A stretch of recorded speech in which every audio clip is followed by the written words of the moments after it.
ఎంతోమంది ఇప్పుడు నా కడప నుంచి చూస్తే చాలా పేదోళ్ళు పక్క ఊర్లోకి పోతారు, పక్క ఊర్లో నుంచి కడప హెడ్ క్వార్టర్స్ కట్టి అక్కడికి వస్తారు, చిన్న చిన్న పనులు చేస్తారు, షాపుల్లో పనిచేస్తారు, చీరల షాపులు అంగళ్ళలో పనిచేస్తూ ఉంటారు. చాలా అన్ఆర్గనైజ్ సెక్టర్లో టీచర్లు పక్క స్కూళ్ళకు పోయి వెళ్తారు. వీళ్ళందరూ బస్సు ప్రయాణాన్ని వాడుకుంటే వీళ్ళకి దాదాపు 1500 నుంచి 3000 రూపాయల వరకు వీళ్ళకు ఆదాయ పరిస్థితి ఉంది. ఇది రాష్ట్ర ప్రభుత్వం మహిళలను ఆలోచించుకొని ఇంత మంచి పథకాన్ని మహిళల కోసం క్రియేట్ చేసి మహిళలు దీన్ని గుర్తిస్తున్నారు. వాళ్ళకు పెట్టిన ఈ ఉచిత బస్సు ప్రయాణాన్ని వాళ్ళు వాడుకుంటున్నారు, ఆర్థికంగా అభివృద్ధి పొందుతున్నారు. ఆ డబ్బుని వాళ్ళ పిల్లల భవిష్యత్తు కోసం వాడుతున్నారు. ఏ మిగతాలు చేశారు మహిళా ఉచిత బస్సు గురించి?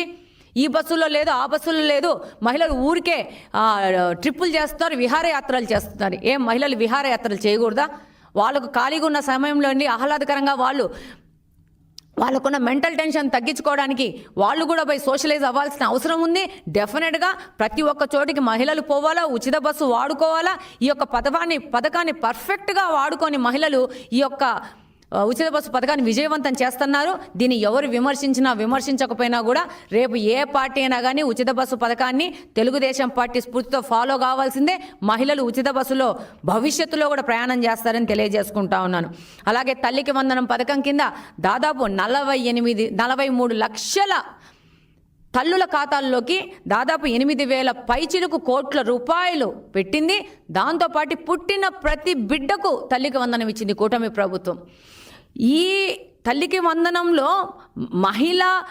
మహిళలకి ఎంతగా ఉపయోగపడుతుందంటే గర్ల్ చైల్డ్ని ఒక సర్టెన్ ఏజ్ తర్వాత స్కూల్ డ్రాప్ అవుట్ చేస్తారు.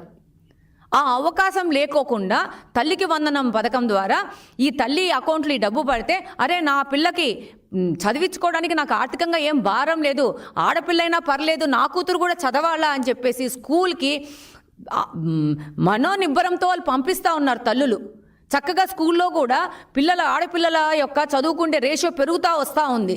ఇది తల్లికి వందనము ఎంతమంది పిల్లలకు ఇస్తామన్నామో అంతమంది పిల్లలకు మాట తప్పకుండా ఇస్తున్న ఘనత ఏంటంటే కూటమి ప్రభుత్వం అనేది. ఉచిత సిలిండర్లు 3 సిలిండర్లు బ్రహ్మాండంగా అందుతూ ఉన్నాయి, మహిళలు వాడుకుంటూ ఉంటారు. భవిష్యత్తులో ఈ యొక్క పథకము ప్రతి ఒక్క పార్టీ ఫాలో చేయాల్సిందే అని చెప్పి ఈ సందర్భంగా తెలియజేసుకుంటున్నాను. అలాగనే మహిళల భద్రత 2019 నుంచి 24 మధ్యన మహిళల యొక్క భద్రత అనేది టోటలీ కాంప్రమైజ్ అయిపోయింది. ఎవరైనా మహిళలు ఉద్యోగాల్లో కానీ గ్రామాల్లో కానీ రాజకీయంగా కానీ గొడ్డలిపాటి ప్రభుత్వంలో బయటకు వచ్చి మాట్లాడితే వాళ్ళ మీద దాడులు చేయడం, వాళ్ళని సోషల్ మీడియాలో టార్చర్ చేయడము, వాళ్ళ పొలిటికల్ లీడర్స్తో అటాకులు చేయించడం, ఎన్ని మహిళల మీద మనం రూపుమాపాల్సిన అవసరం ఉంది. మహిళలకు మొదటి స్థానం ఇచ్చి ముందుకు తీసుకుపోవాల్సిన అవసరం ఉంది. ఈ కూటమి ప్రభుత్వం వచ్చినాక మహిళలు భద్రతతో మాకు భద్రత ఉంది, మా దగ్గర ఏ పొరపాటు జరగదు, ఏది జరిగినా మా కూటమి ప్రభుత్వం ఉంది, మా నారా చంద్రబాబు నాయుడు గారు ఉన్నారు, మా నారా లోకేష్ గారు ఉన్నారు, అలాగనే పవన్ కళ్యాణ్ గారు ఉన్నారని చెప్పి గుండెల మీద చేసి బతుకునే స్టేజ్లో ఈరోజు రాష్ట్రాన్ని తీసుకెళ్తున్నారు. మహిళలు చాలా స్వేచ్ఛగా ఆత్మస్థైర్యంతో ముందుకెళ్తూ ఉన్నారు.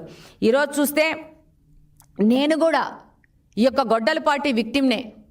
నా మీద కూడా దాడులు చేశారు, సోషల్ మీడియాలో దాడులు చేశారు, ట్రోల్ చేశారు. అంటే వీళ్ళకి ఎవరైనా కానీ వదిలిపెట్టరు, ఎవరి జోలికైనా వెళ్తారు. ఒక పాశవిక ఆనందం పొందుతూ రాక్షస ఆనందం పొందుతూ మహిళలను దాడి చేయడము, మహిళలను మానసికంగా వాళ్ళని ఇబ్బంది పెట్టాలనుకుంటున్నారు. కానీ నేను ఈ సందర్భంగా ఒక విషయం చెప్పదలుచుకుంటున్నాను. ఒక ఏటు పెడితే బాధపడుతుంది, 2వ ఏటు పెడితే అలవాటైతే 3వ ఏటు పెడితే అదే పగగా తయారైపోయేసేసి మీ మీద ఏటేసే పరిస్థితి వస్తుంది. ఎక్కువ గిల్లుకుంటే పిల్లి కూడా రక్కుతుంది అంటారు పెద్దోళ్ళు తోకలాగుతూ ఉంటే. సో మహిళలందరూ తిరగబడే రోజు వస్తుంది వైకాపా పార్టీ మీద. ఏదో మేమేమో రప్ప అంటున్నాము, గొడ్డలు తీసుకొని వస్తున్నాము, మేము రేపు ఎవరు అడ్డం మాట్లాడినా మేము అటాక్ చేస్తాము, ఇవన్నీ రేపు భవిష్యత్తులో నడవవు. మహిళలు కూడా ఈ 5 సంవత్సరాల్లో గొడ్డలిపాటి మీద భయపడి లోపల దాంకున్నోళ్ళు కూడా స్వేచ్ఛగా బయటకు వచ్చారు, మిమ్మల్ని ప్రశ్నించే స్టేజ్కి వచ్చారు. ఇంకా రాబో కాలంలో ఈ యొక్క మహిళా రిజర్వేషన్ బిల్లు 33% అమల్లోకి వస్తే పెద్ద ఎత్తున శాసనసభల్లో మహిళలు ఉంటారు. మాకు కలిగే ఇబ్బందుల మీద మహిళలే వచ్చి పోరాటాలు చేసుకొని, చట్టాలు చేసుకొని మహిళలకు రక్షణ కలిగించే విధంగా ముందుకెళ్తారని తెలియజేసుకుంటున్నాను. కూటమి ప్రభుత్వం వచ్చినాక ఒక మన సఖీ సురక్ష పేరు కింద డ్వాక్రా మెప్మా మహిళలకు దాదాపు 2 లక్షల మందికి ఒక స్క్రీనింగ్ టెస్ట్ చేసింది.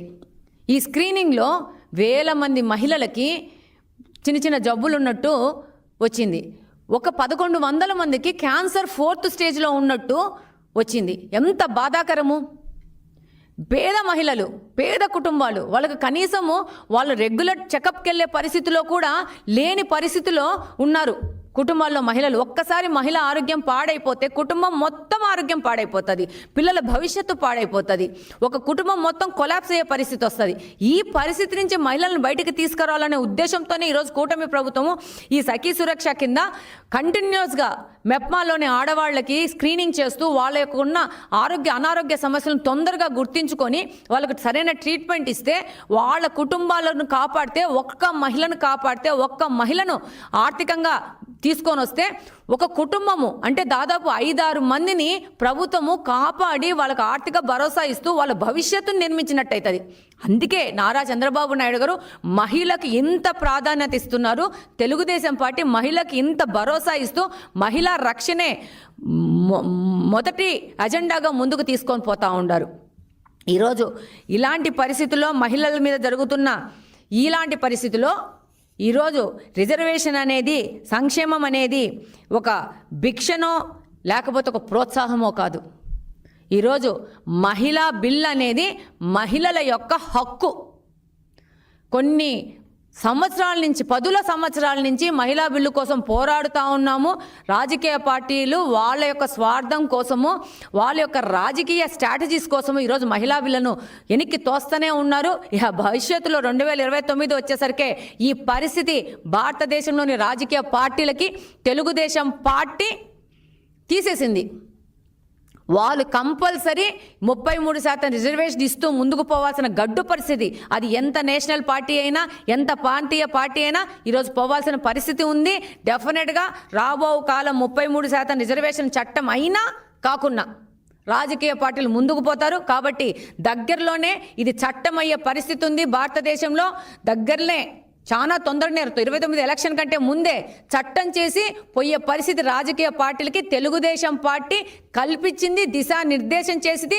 ప్రతి ఒక్క పార్టీ భారతదేశంలో తెలుగుదేశం పార్టీ అడుగుజాడలో నడుస్తూ 33% రిజర్వేషను చట్టం అయినా కాకుండా ఇవ్వాల్సిన పరిస్థితి తెలుగుదేశం పార్టీ ఇచ్చిందని సందర్భంగా తెలియజేసుకుంటున్నాను.